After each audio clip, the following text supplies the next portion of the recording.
I'm excited. Oh, I'm so excited. I almost got goosebumps. I got like preemptive goosebumps. You get goosebumps very easily. That's true. This might be... Do you like that about me? I do. Is that why you married me? No. Yeah, okay.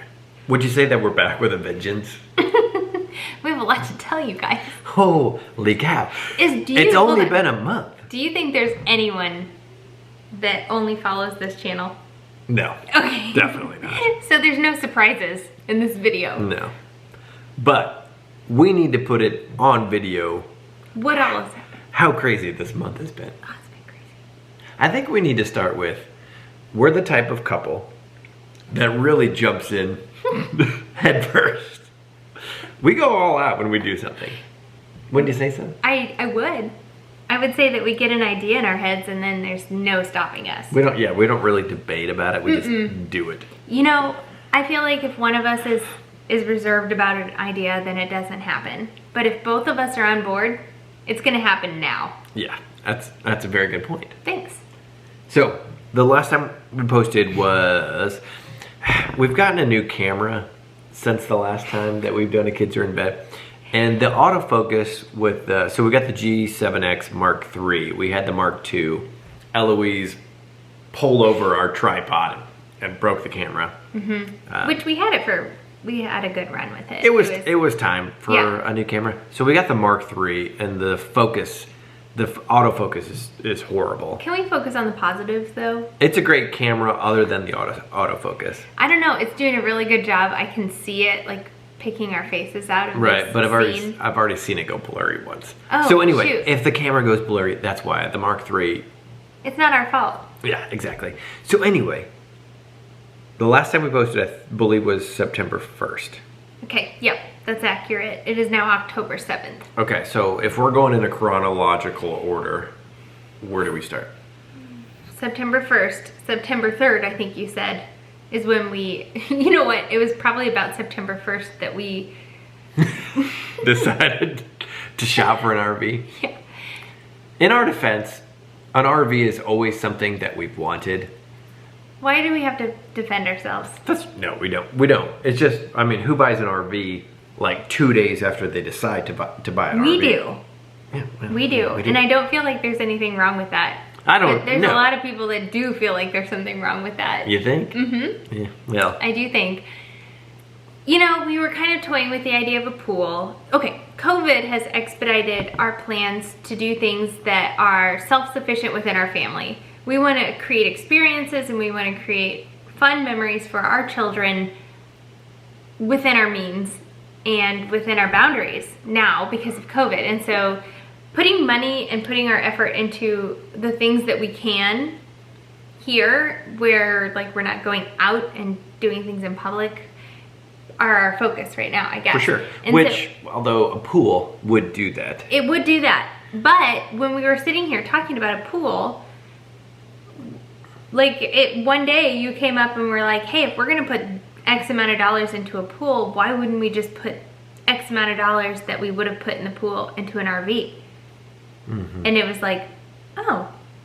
And then 2 days later we bought an RV. Although we saved a substantial amount of money purchasing an RV rather than doing a pool. But we bought a truck also. Yes, but that's still maybe cheaper than a pool. There's no maybe.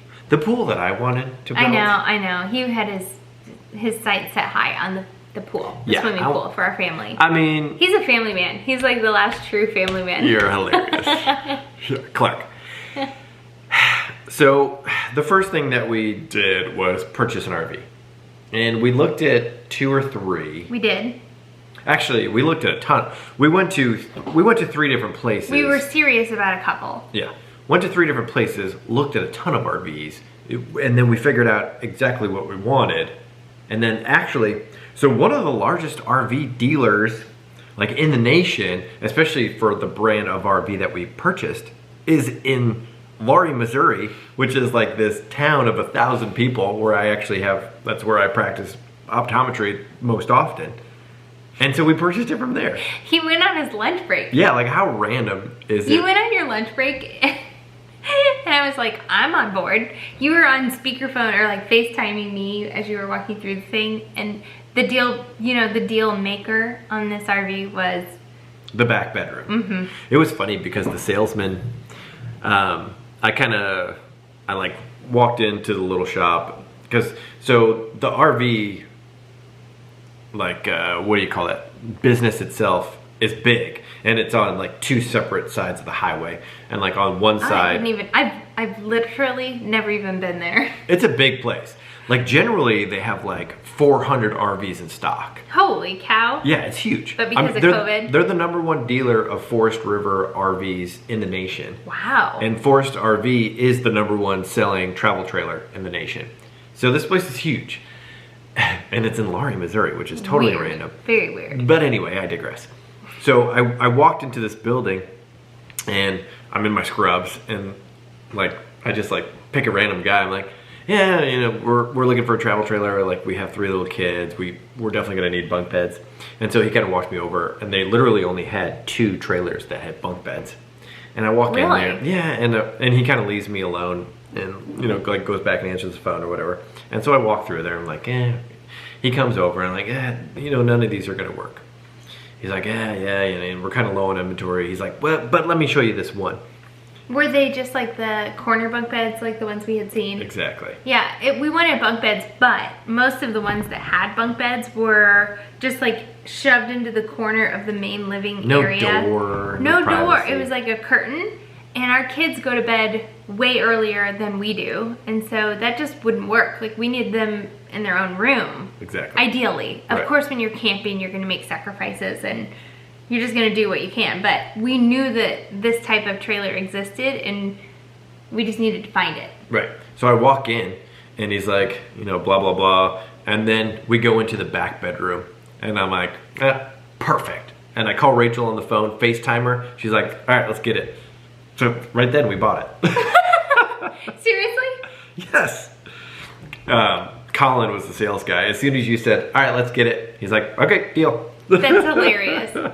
It was a really good deal too. They had it in stock only because they ordered it specially for. Yeah, so a cosmetologist actually had ordered it, but then her financing fell through because she was a cosmetologist. Most of her income is off the books, so her financing fell through. So they just so happened to have this on the lot, and so yeah, we got really lucky.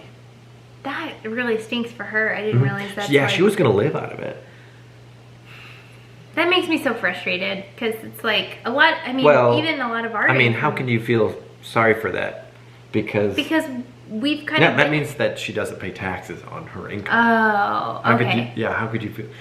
How could you feel sorry for that? I didn't necessarily consider it off the books illegally. I guess she doesn't make it's illegally? Yes. Oh, okay. Yeah, like you don't claim that income, so you don't pay taxes. It's like under the table. I see. Yeah. I was thinking like, never mind. We don't even need that. Okay. So anyway, yeah. So that's how we got our RV. And that's only like we're only on day 2 of since we posted last. Yes. So the next. What else has happened? The next step was, we need something to tow this 30-foot, 10,000. We're not even telling the whole story because we started out looking at motorhomes. We started out looking at Class A motorhome where you drive the RV. Right, but then our budget, like the RV that we could have afforded, like the Class A motorhome that we could have afforded, it just wasn't. We would have had so many repairs. Exactly. If you looked at the motorhome we could have purchased with the combination of what we spent on the trailer and the truck together, put that together and buy a motorhome, we could have had a pretty nice motorhome, but it would have been 15 years old. It would have been older, and fixing it up would have been expensive, and you would have had to take it to like a specific shop for motorhomes, rather than having a truck that you can have repairs done anywhere and a trailer that we could probably have done locally. So anyway, it was, once we realized that we were potentially looking for, so a motorhome we would have wanted a pull behind vehicle also, because anywhere we go, we would like to have the A vehicle. A vehicle, the capability to just like go explore the area without driving our entire motorhome down the road. And that's already proven handy a handful of times. Every time that we Every time. Yeah, all 4 times. Yeah, every single Every time. single time. That's Gosh, handy. If I had $1 for every time we used that truck when we were camping. We'd have $4. So we ended up going with obviously the trailer and the truck to pull it, and then we have a vehicle wherever we go. It just seemed like it made a lot more sense now. Then there was the decision of whether we want a 5th wheel or a pull-behind trailer. And because we're staying close by and we're not necessarily worried about the towing portion of it, like we're just gonna stay kind of close, we decided the pull-behind trailer because you get more square footage per foot of trailer. More bang for your buck. Right. Later on, when we go further, we go to Colorado, we go to Disney World in Florida, we're probably gonna end up with a 5th wheel just because the towing is safer and whatever. And you can get a nicer rig, really. So we purchased a truck. Yep. Probably a week after we purchased our travel trailer. Right. And then we put our van on the market. I'm sure you know all about that story. Unless you just follow this channel, which I doubt it. Hey, let us know in the comments if you're here from our main channel, or if this is if you found us on this channel. I'm dying to know. I can't imagine anybody has found this channel on its own. Yeah. Okay, so I think we need to end it here. Okay. And then pick up the next video at the van fiasco. We're gonna continue this series this evening, and we're gonna continue to drink wine. All right. Let that be your guide. So be sure to subscribe and hit that notification button, because we're going to twice a week post. We're gonna start posting twice a week. We have we've had a little bit of a lack of time. This past month has been ridiculously busy, which is the only reason why we haven't posted. But we do love this channel. Yeah, we love it because it's like us getting to hang out and just like decompress. This is therapy for us. Honestly, you know, if we didn't film for this channel, like I would just go to bed, you would just watch I would edit YouTube. No, I would edit our vlogs. You would edit vlogs. We would fold laundry. We wouldn't say a word to each other. Whether that's good or bad, I don't know. And this is really like a journal for us, like a diary. It is. This is our diary. So thank you for being... Appreciate it. Yeah, we appreciate it. We appreciate you guys. All right, so we're gonna end this vlog, or we're gonna end this video, and we'll see you in like 3 days. We did not introduce ourselves. I'm Rachel. And I'm Brett. And the kids are in bed, and we're drinking wine.